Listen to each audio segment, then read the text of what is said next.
जहिया से होलो हथौड़ी तोहर भाईबा से लड़ैया गे। जहिया से होलो हथौड़ी तोहर भाईबा से लड़ैया गे। अगे घंटे घंटे खोजा हथौड़ी भाईबा तोरे का सैबा गे। अगे घंटे घंटे खोजा हथौड़ी भाईबा तोरे दुश्मन गे। आफत में हाको हमरो परनमा होतो न कुछ दिन बात गे।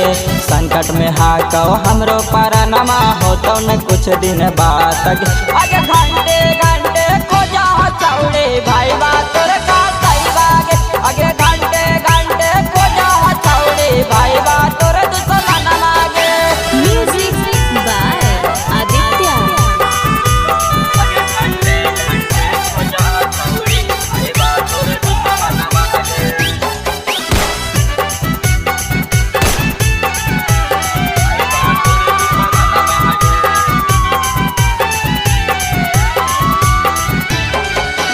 तोरे कारण हथौड़ी कैले 18 गो मर्डर के सगे। ओही कारण भाईबा तोर भेजल चाहौ जेल गे। तोरे कारण छौड़ी कैले 18 गो मर्डर के सगे। ओही कारण भाईबा तोर भेजल चाहौ जेल गे। मार के हमें फाड़ देली आफत में हको परनमा गे। मार के हमें फाड़ देली संकट में हको परनमा गे। अगे घंटे घंटे खोजा हथौड़ी भाईबा तोरे का सैबा गे। अगे घंटे घंटे खोजा हथौड़ी भाईबा तोरे दुश्मन गे। Music by Aditya.